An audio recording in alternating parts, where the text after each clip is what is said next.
பிரம்மமே சரணம் சரணம். திடீரென்று என் மனதுக்கு ஒரு கேள்வி எழுந்தது.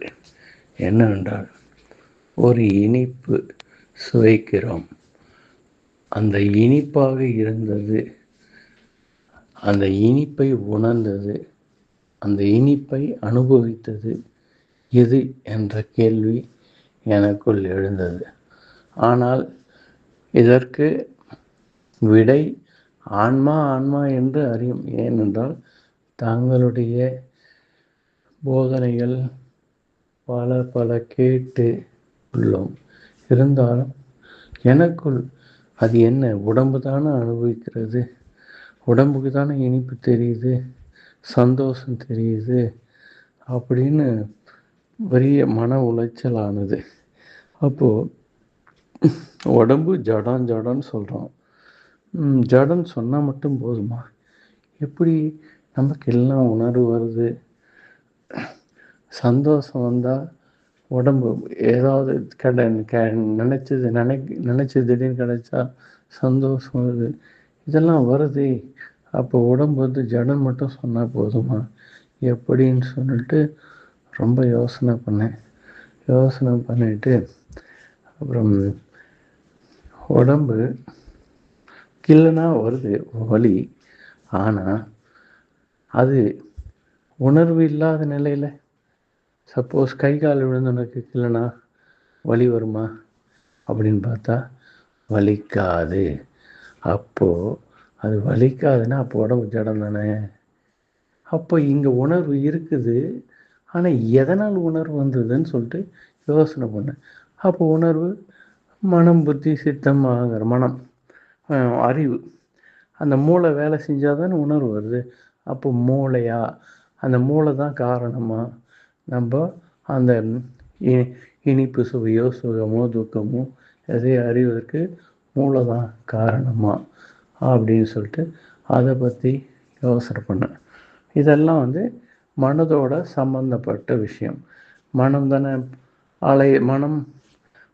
மனம் வந்து சொல்லுது, புத்தி திட்டம் போடுது, சித்தத்தில் அதை நிறுத்தி வச்சு அகங்காரத்தின் துணையோட அந்த செயலை செய்யுது. இருந்தாலும் இவைகள் எல்லாம் எப்படி அறிய முடியும்? மனம் என்பது எண்ணங்களின் தொகுப்பு.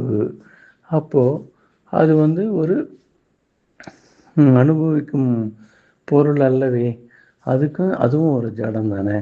அப்போது அதுவும் இல்லை அப்படின்னு ஆயிடுச்சு. இப்போது அனுபவிக்கப்படும் பொருள் ஏதோ ஒரு பொருள், ஸ்வீட்டோ இல்லை நமக்கு ஒரு கிஃப்டோ எதுவோ கிடைச்சிது, அது கண்ணில் பார்க்குறோம். இது வந்து அனுபவிக்கப்படும் பொருள், அறியப்படும் பொருள் இருக்குது. அது அனுபவப்படுற உடம்பு ஜடமாகி போச்சு. இப்போது மனம் புத்தி சித்தம் ஆகாரம் அது வந்து அறிய முடியாதுன்றது ஆகிப்போச்சு, அதுவும் ஜடமாக ஆகிப்போச்சு. அப்போது எதில் தான் அனுபவம்? அது சுகம் தெரியுது நமக்கு அப்படின்னு சொல்லிட்டு யோசனை பண்ணும்போது தான் சொல்லுவேன்ப்பா, நைட் நல்லா தூங்கணும்ப்பா, அருமையான தூக்கமா அப்படின்னு ஒரு ஞாபகம் வந்து, அருமையான தூக்கமா?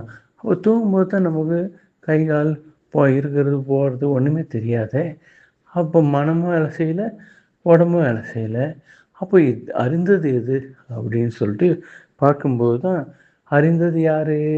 நமக்குள்ளே இருக்கிற அந்த ஆன்மா தான் நல்லா தூங்குறேன்னு சொல்லுது இல்லையா?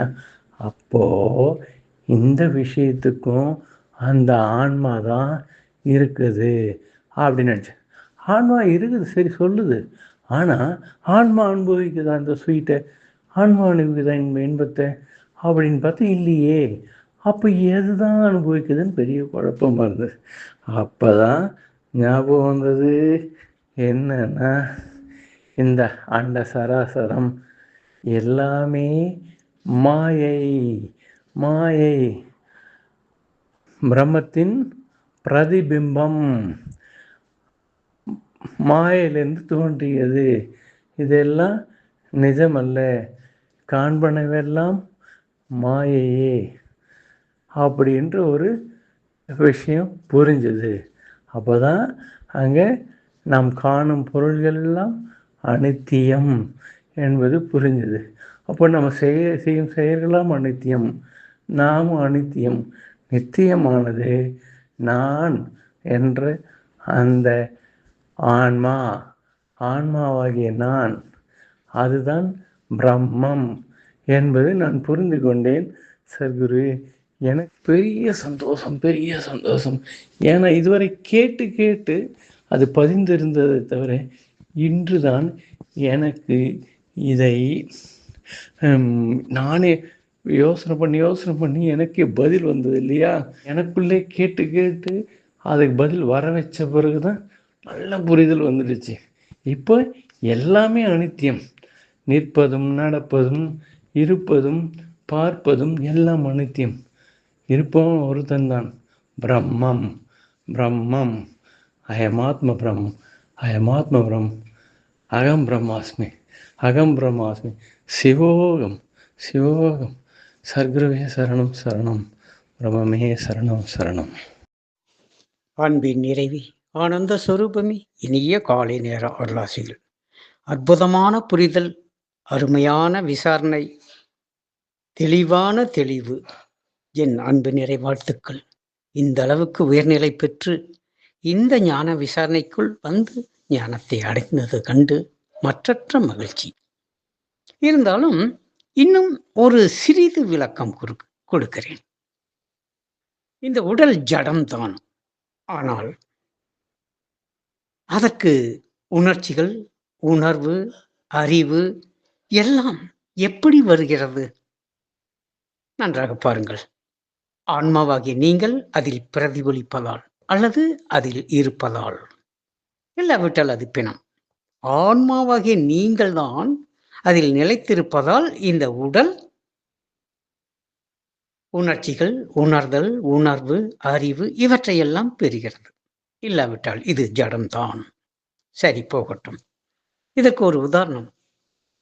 ஒரு பல்பு இருக்கிறது, மின் விளக்கு. அது ஜடம். ஆனால் மின்சாரம் பாய்ந்தவுடன் அது உயிர் பெறுகிறது, ஒளி பெறுகிறது. மீண்டும் மின்சாரம் போனவுடன் அது ஜடமாகி விடுகிறது.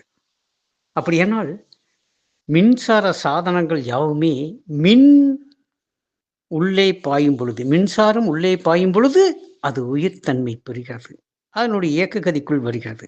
மின்சாரம் நின்றவுடன் அது இயக்கமற்று போகிறது. அப்படியானால் இந்த மின்சாதனங்கள் உயிர்ப்புடன் செயல்படுபவையா என்றால் இல்லை, அது ஜடம்தான். ஆனால் அங்கே மின்சாரம் என்ற உயிர் சக்தி அங்கே பாய்கிறது. இதை தெளிவாக புரிந்து கொண்டால் இந்த உடல் ஜடம்தான், நீங்கள் தான் சத்து. ஆன்மா வேறு, நீங்கள் வேறல்ல. ஆகவே நான் என்பதை இங்கு உறுதியாக சொல்ல வேண்டும் என்றுதான் நான் கூறுகிறேன். ஆத்ம பிரம்மம், இந்த ஆத்மாவாகிய நான் பிரம்மம், அகம் பிரம்மாஸ்மி, நான் பிரம்மமாய் இருக்கிறேன். ஆக நான் என்பது ஆன்மா. இங்கு ஆன்மா வேறு, தான் வேறு அல்ல. ஏனென்றால் ஆன்மா இருப்பதால் என்ற வார்த்தையே வரக்கூடாது. நான் இருப்பதால் தான் இந்த உடல் இயங்குகிறது. அங்கே ஆன்மா என்பது மறைவுபட்டுத்தான் அந்த வார்த்தையில் இருக்கிறீர்கள். ஆனால் நான் என்பதுதான் இங்கு மகத்துவமானது. ஆகவே நான் பிரம்மம், நான் ஆன்மா என்பது தன்னைத்தானே தெளிவுபடுத்திக் கொள்வதற்காக. ஆனால் ஏனென்றால் நான் இல்லாத வித்து எதுவும் இல்லை, நான் இல்லாத விஷயங்கள் எதுவும் இல்லை. நான் இருப்பதால் தான் உலகம், உடல், வாழ்க்கை யாவும் இருக்கிறது. ஆகவே மின்சாரம் போன்றது ஆன்மாவாகிய நீங்கள் தான் ஆன்மா. மூன்றாவதாக இன்னொன்று, இந்த உடல் இல்லாமல் சுகத்தை அனுபவிக்க முடியுமா என்றால் முடியும். தூக்கத்தில் உடல் தென்படவில்லை, ஆனால் அனுபவிக்கிறோம். கனவில் இந்த உடல் தென்படவில்லை, ஆனால் கனவு காண்கிறோம், காட்சிகளை அனுபவிக்கிறோம். நன்றாக கவனிங்கள். இந்த உடலுக்கு அப்பால் குணங்கள் இருக்கிறது. இந்த குணங்கள் சூட்சமமாய் வருகிறது. அந்த சூட்சமத்தில் நாம் சிக்கி சீரழிவு படுகிறோம். இந்த சூட்சம குணங்கள். அப்படியானால் உடல் ஜடம், ஜடமாகிய இந்த உடலில் இந்த குணங்கள், மனம், இவையில் அறிவு மூன்றுமே பிரதிபலிக்கிறது.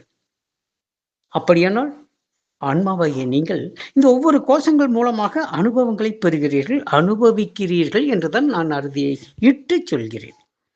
ஆனந்தமய கோஷத்தில் இருந்தவாறுதான் நீங்கள் இந்த இனிப்பின் சுவையை அறிய முடியும். கசப்பின் சுவையை அறிவது நாவு என்கின்ற அந்த புலன் வழியாக செல்கின்ற அந்த சுவை கண்ணிமைக்கும் நேரத்தில் ஆனந்த உடலில் அது பாய்கிறது. அங்கு நீங்கள் சென்று, அங்கு நிறைந்த நீங்கள் அதனை சென்று அல்ல, அங்கு நிறைந்திருக்கும் நீங்கள் அந்த இனிப்போ கசப்போ இந்த சுவையை அறிகிறீர்கள். அதே சமயத்தில் அறிவு உடலில் இருக்கும் நீங்கள் நன்மை தீமைகளை பகுத்தறிகிறீர்கள். ஒன்றாகிய நீங்கள் தான் இதில் பிரகாசிக்கிறீர்கள். ஆன்மாவாகிய நீங்கள் இந்த 5 தேகங்களிலும் பிரகாசிப்பதால் தான் இந்த 5 உடல்களும் செயல்படுகிறது என்றால், நீங்கள் இல்லையேல் இந்த 5 உடலும் இல்லை. அப்படியானால் மின்சாரம் போன்றது ஆன்மாவாகி நீங்கள். இந்த 5 கோஷங்களும் இது ஜடம், மின் சாதனங்கள் போன்றது. உங்களுடைய அற்புதமான புரிதல் எனக்கு மகிழ்வை தருகிறது. புரிந்ததா? ஆகவே நான் இல்லாமல் எதுவும் இல்லை என்று உறுதியாக நம்புங்கள். ஆன்மா என்று சொல்லக்கூடாது. ஆன்மா என்பது ஒரு பெயர்தான், அதுதான் நீங்கள். பிரம்மம் என்பது கூட அது பெயர்தான், அதுதான் நீங்கள். உங்களின் பெயர்தான் ஆன்மா, உங்கள் பெயர்தான் பிரம்மம். நீங்கள் தான் அனைத்துமாய் இருக்கும் பிரபஞ்சம். இதனை புரிந்து கொண்டால் ஆனந்த பாஷ்யம் பொழிகிறது என்று அர்த்தமாகிவிடுகிறது. என் அன்பு நிறைய அருளாசிரியர், நன்றி செய்க, நலமை பெறுக.